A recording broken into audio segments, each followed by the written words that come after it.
Same നമ്മൾ വളരെ ശ്രദ്ധിച്ചില്ലെങ്കിൽ തിരുവനന്തപുരത്ത് യാതൊരു സംശയവും വേണ്ട, ഡൽഹിയേക്കാൾ വേഗത്തിൽ ഇത് വ്യാപിക്കും എന്നുള്ള കാര്യത്തിൽ യാതൊരു സംശയവും വേണ്ട.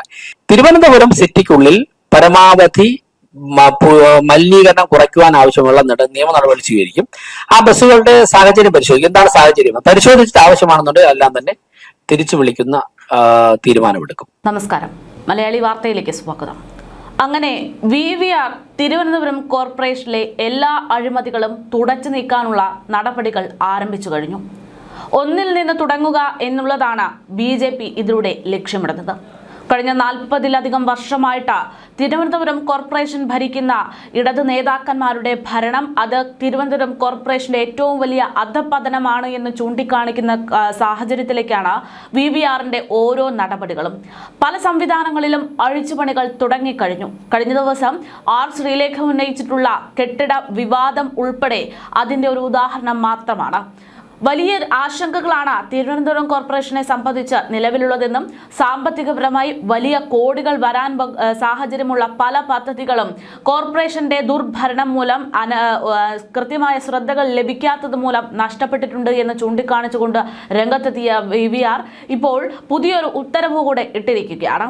കഴിഞ്ഞ ദിവസം കെട്ടിട വിവാദവുമായി ബന്ധപ്പെട്ട തിരുവനന്തപുരം കോർപ്പറേഷന്റെ ഉടമസ്ഥതയിലുള്ള കെട്ടിടങ്ങൾ ആർക്കൊക്കെ ഏതൊക്കെ തരത്തിൽ ഏതൊക്കെ സ്ഥലങ്ങളിലാണ് ഉള്ളത്, എത്ര രൂപയ്ക്കാണ് നൽകിയിട്ടുള്ളത്, എന്ത് കരാർ അടിസ്ഥാനത്തിലാണ് നൽകിയിട്ടുള്ളത് എന്നതിനെ കുറിച്ചുള്ള കൃത്യമായിട്ടുള്ള രേഖകൾ ഉടൻ തന്നെ മുൻപിൽ എത്തിക്കണമെന്ന് ഒരു നിർദ്ദേശം നൽകിയിരുന്നു. അതിന്റെ ഭാഗമായിട്ട് നിരവധി ആളുകളുടെ തട്ടിപ്പ് വിവരങ്ങൾ പുറത്തുവരും എന്നുള്ള ആശങ്കയിൽ നിൽക്കുമ്പോഴാണ് ഇപ്പോൾ മറ്റൊരു വിവാദത്തിലേക്ക് കൂടെ കടക്കുന്നത്. ഇത് നല്ലതാണോ ചീത്തയാണോ എന്ന് ചോദിക്കുന്നതിനേക്കാൾ അപ്പുറം ചില സംവിധാനങ്ങളിൽ BJP അഴിച്ചുപണികൾ തുടങ്ങിക്കഴിഞ്ഞു എന്നതിന്റെ സൂചന മാത്രമായിട്ട് ഇതിനെടുക്കാൻ സാധിക്കും എന്നുള്ളതാണ്. ഇപ്പോൾ മേയറായിട്ട് അധികാരമേറ്റതിനു ശേഷം VV രാജേഷ് നൽകിയിരിക്കുന്ന നിർദ്ദേശം എന്ന് പറയുന്നത് KSRTCയിലേക്കാണ്. ആ KSRTCയോട് പറയുന്നത് കേന്ദ്രം അനുവദിച്ചിട്ടുള്ള ചില ബസ്സുകളുണ്ട്, ഇലക്ട്രിക് ബസ്സുകൾ, അതൊക്കെ എവിടെയാണ് എന്ന് എണ്ണി ചോദിക്കുകയാണ് VVR. അതായത് തിരുവനന്തപുരത്തെ ഏറ്റവും വലിയ വികസനങ്ങളിൽ ഒന്ന് എന്ന് പറയുമ്പോൾ ചൂണ്ടിക്കാണിക്കുന്ന ഒരു വിഷയമാണ്, ഒരു പദ്ധതിയാണ് സ്മാർട്ട് സിറ്റി പദ്ധതി. ആ ഒരു സ്മാർട്ട് സിറ്റി പദ്ധതിയുടെ ഭാഗമായിട്ട് തിരുവനന്തപുരം കോർപ്പറേഷനിലേക്ക് ഉടമസ്ഥതയിലേക്ക് ഒരുപാട് KSRTC ഇലക്ട്രിക് ബസ്സുകൾ കേന്ദ്രം അനുവദിച്ചിരുന്നു. പക്ഷേ അതൊന്നും തന്നെ തിരുവനന്തപുരം കോർപ്പറേഷനിൽ കാണാനില്ല എന്നും അത് പല ഡിപ്പോകളിലേക്ക് മാറ്റിക്കൊണ്ട് സർവീസ് മാറ്റിക്കൊണ്ട് ഒരു നടപടി ഗതാഗത മന്ത്രി KB ഗണേഷ് കുമാറിന്റെ നേതൃത്വത്തിലും നടന്നിട്ടുണ്ട് എന്നുമാണ് അറിയിച്ചിരിക്കുന്നത്. ആ ഒരു നടപടി എന്തടിസ്ഥാനത്തിലാണ്, ആ ബസ്സുകൾ ഇപ്പോൾ എവിടെയാണ് എന്നതടക്കമുള്ള കാര്യങ്ങൾ ഉടൻ തന്നെ അറിയിക്കണമെന്നുള്ള നിർദ്ദേശമാണ് നൽകിയിരിക്കുന്നത്. അതേസമയം അദ്ദേഹം മേയറായി അധികാരമേറ്റ് 24 മണിക്കൂറിനുള്ളിൽ വിളിച്ചു ചേർത്ത വാർത്താ സമ്മേളനത്തിലും KSRTCയുമായി ബന്ധപ്പെട്ട നിരവധി അനാവശ്യമായിട്ടുള്ള പ്രവർത്തനങ്ങളാണ് നടക്കുന്നത്, വലിയ സാമ്പത്തിക നഷ്ടം ഇതുമൂലം കേന്ദ്രത്തിനും സംസ്ഥാന സർക്കാരിനും കോർപ്പറേഷനുമുണ്ട് എന്ന് VV രാജേഷ് ചൂണ്ടിക്കാണിച്ചിരുന്നു. ചുരുക്കത്തിൽ പറയുകയാണെങ്കിൽ കേന്ദ്രം തിരുവനന്തപുരം കോർപ്പറേഷനിലേക്ക് അവരുടെ സൗകര്യങ്ങൾക്ക് തിരുവനന്തപുരത്ത് തലസ്ഥാനത്തെത്തുന്ന ആളുകൾക്ക് സൗകര്യപ്രദമായിട്ട് യാത്ര ചെയ്യാൻ വേണ്ടി കുറച്ച് ബസ്സുകൾ അനുവദിക്കുകയാണ്. ആ ബസ്സുകൾ സംസ്ഥാനത്തെ മറ്റു പല ജില്ലകളിലേക്കും മറ്റു പല ആളുകൾ വളരെ കുറവുള്ള സ്ഥലങ്ങളിലേക്കും മാറ്റിക്കൊണ്ടുള്ള നടപടി KSRTCയുടെ ഭാഗത്തു നിന്നുണ്ടാകുന്നു. ഇതുമൂലം വലിയ സാമ്പത്തിക ബുദ്ധിമുട്ട് അല്ലെങ്കിൽ വലിയ ലാഭമാണ് നഷ്ടപ്പെടുന്നത് എന്നുള്ളതാണ്. ലാഭം നഷ്ടപ്പെടുന്നു എന്നത് ഒരു വശത്തിരിക്കെ മറ്റൊരു പ്രധാനപ്പെട്ട വിഷയം എന്ന് പറയുന്നത് ഇത്തരത്തിൽ പല സ്ഥലങ്ങളിലും കൊണ്ടിടുന്ന വാഹനങ്ങൾ അത് കൃത്യമായിട്ട് ഉപയോഗിക്കുന്നില്ല എന്നുള്ളത് കൂടെയുണ്ട്. ഇപ്പോൾ ഉദാഹരണത്തിന് ഒരു വാഹനത്തിന്റെ ഒരു ടയറിന് ഒരു പ്രശ്നം വരികയാണെങ്കിൽ ആ ടയർ നന്നാക്കാൻ വേണ്ടി കേവലം ഒരു 4000-5000 രൂപയെങ്കിലും വേണ്ടിവരും. ആ ഒരു 4000-5000 രൂപ ഈടാക്കാൻ മടിച്ചുകൊണ്ട് അല്ലെങ്കിൽ അത് കൃത്യമായിട്ട് അതിനൊരു നടപടി എടുക്കുന്ന കാര്യങ്ങളിലേക്ക് പോകാതെ എന്തു ചെയ്യും, ആ വാഹനം ഏതെങ്കിലും ഒരു മൂലയിലേക്ക് അങ്ങ് തള്ളി വെക്കും എന്നുള്ളതാണ്. പിന്നീട് ഇലക്ട്രിക് ബസ്സുകളാണെങ്കിലും മറ്റ് എഞ്ചിൻ ബസ്സുകളാണെങ്കിലും ഒക്കെ ഉണ്ടാകുന്ന സാഹചര്യം എന്താണ്, ഇത് ഉപയോഗശൂന്യമായിട്ട് കിടക്കുകയാണെങ്കിൽ മാസങ്ങൾക്കുള്ളിൽ ആ വാഹനം ഉപയോഗിക്കാൻ പറ്റാത്ത രീതിയിലേക്ക് നശിച്ചു പോകുമെന്നുള്ളതാണ്. അതായത് കേവലം 4,000-5,000 രൂപ കൊടുത്ത് നന്നാക്കാൻ പറ്റുന്ന സാഹചര്യത്തിൽ അത് കൃത്യമായിട്ട് നന്നാക്കാത്തതിന്റെ ഭാഗമായിട്ട് ലക്ഷങ്ങളുടെ വാഹനങ്ങൾ ഇത്തരത്തിൽ സർക്കാരിന് നഷ്ടം വരുന്നുണ്ട്. അതിൽ അധികൃതർക്ക് വലിയ ഉത്തരവാദിത്തം നഷ്ടപ്പെട്ടിട്ടുണ്ട് എന്നത് ചൂണ്ടിക്കാണിച്ചുകൊണ്ടാണ് മേയർ രംഗത്തെത്തിയിരിക്കുന്നത്. എന്തായാലും മേയർ ഇത്തരത്തിൽ പല അഴിച്ചുപണികൾക്കും പദ്ധതിയിടുന്നുണ്ട്. ഇതിന്റെ ഭാഗമായിട്ടാണ് മേയർ ആദ്യമായിട്ടൊരു പത്രസമ്മേളനം നടത്തിയപ്പോൾ ചില കാര്യങ്ങൾ ചൂണ്ടിക്കാണിച്ചത്. അന്ന് മേയർ പറഞ്ഞ പ്രധാനപ്പെട്ട വാക്കുകളിലേക്കൂടെ. കുട്ടികൾക്ക് ഡൽഹിയിൽ താമസിക്കാൻ നിർവാഹമില്ല. കാരണം 5 വയസ്സിന് മുമ്പുള്ള കുഞ്ഞുങ്ങളൊക്കെ ആണെങ്കിൽ ശ്വാസകോശ പ്രശ്നങ്ങൾ ഉണ്ടാകുന്നു പൊല്യൂഷൻ കാരണം. അതുകൊണ്ടാണ് ഞങ്ങളെ കുട്ടിയുടെ ആരോഗ്യത്തിന് വേണ്ടി അച്ഛനും അമ്മയും ഡൽഹിയിൽ നിന്ന് ട്രിവാൻഡ്രത്തേക്ക് സെറ്റിൽ ചെയ്യുകയാണ്. ഇത് നേരിട്ടൊരു 8-10 ദിവസത്തിനകത്ത് എനിക്കുണ്ടായ അനുഭവമാണ്. ഡൽഹി നമുക്ക് ചിന്തിക്കാൻ നിർവാഹമില്ലാത്ത തരത്തിലേക്ക് പൊല്യൂട്ടഡ് ആണ്.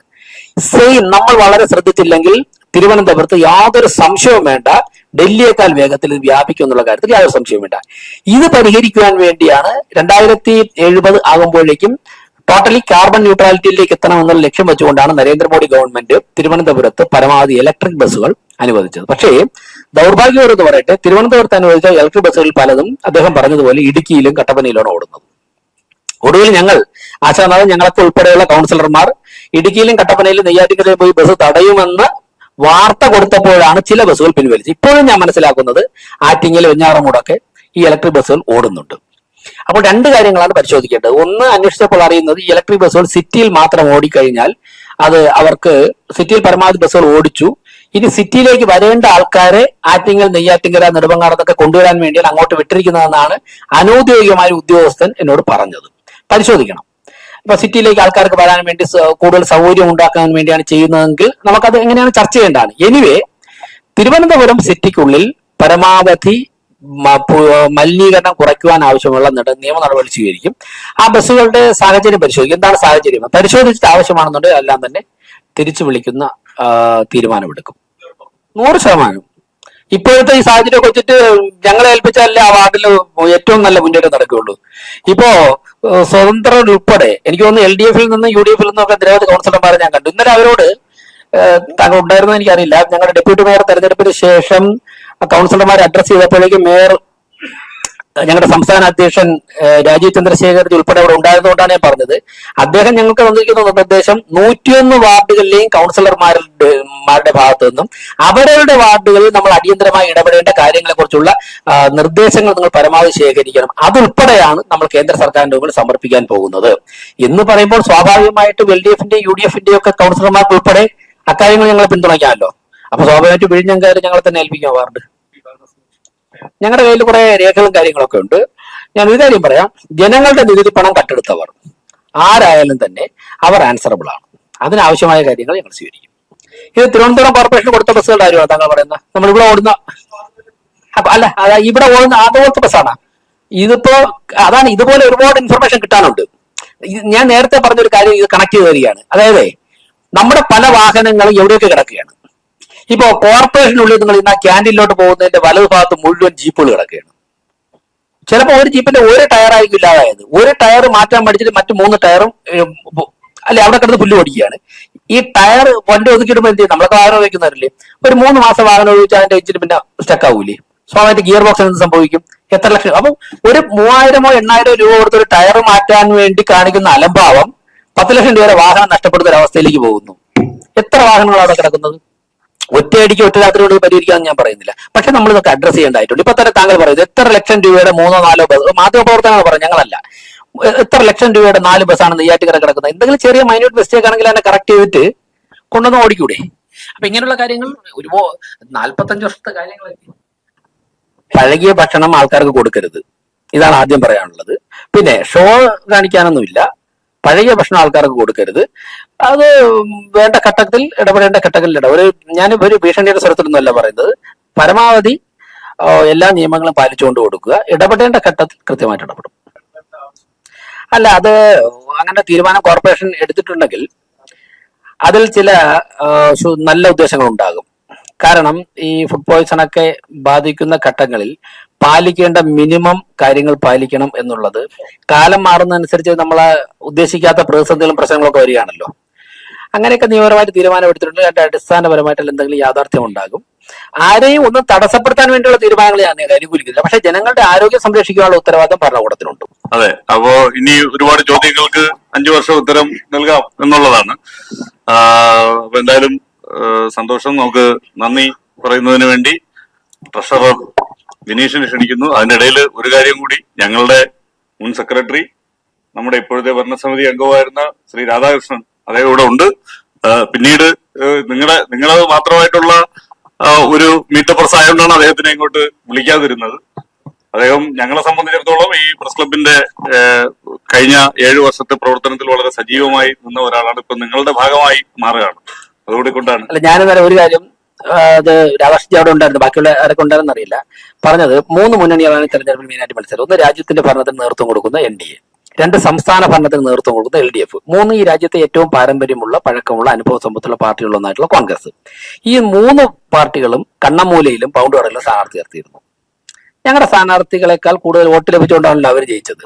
അപ്പോൾ ഈ 3 ദേശീയ പാർട്ടികളുടെയും സ്ഥാനാർത്ഥികൾക്ക് അവിടെ ഉണ്ടായിരുന്ന സ്വാധീനത്തെക്കാൾ ഇവർക്ക് സ്വാധീനം ഉണ്ടെന്നാണ് ജനങ്ങൾ തെളിയിച്ചത്. സ്വാഭാവികമായിട്ട് അതിനെ ഞങ്ങൾ റെസ്പെക്ട് ചെയ്യുന്നു. കോർപ്പറേഷൻ മുന്നോട്ട് പോകുമ്പോൾ വികസനത്തിന്റെ കാര്യത്തിൽ ഞങ്ങൾ അതിനെയും മുഖവിലേക്ക് എടുക്കും. അതുകൊണ്ടാണ് ഞാൻ പറഞ്ഞത് 100 വാർഡിനെയും ഒറ്റ യൂണിറ്റ് ആയിട്ട് ചേർത്തുകൊണ്ട് അവർ നാളെ പിന്തുണ തരുന്നോ ഇല്ല എന്നുള്ളത് സെക്കൻഡറി ആണ്. പിന്തുണ തരുന്നതുകൊണ്ട് കൂടുതൽ ഫണ്ട് കൊടുക്കുന്നു, പിന്തുണ കൊടുക്കാത്തതുകൊണ്ട് അങ്ങനെ കയറിയില്ല, അങ്ങനെ ഒരു നിലപാട് നരേന്ദ്രമോദിജിക്കില്ല. അതുകൊണ്ട് ഞങ്ങൾക്കും അത് പാലിക്കാൻ സാധിക്കില്ല. അതുകൊണ്ട് ഞങ്ങൾ അതിനെയൊക്കെ വളരെ ബഹുമാനത്തോടെ തന്നെയാണ് ഞങ്ങൾ കാണുന്നത്.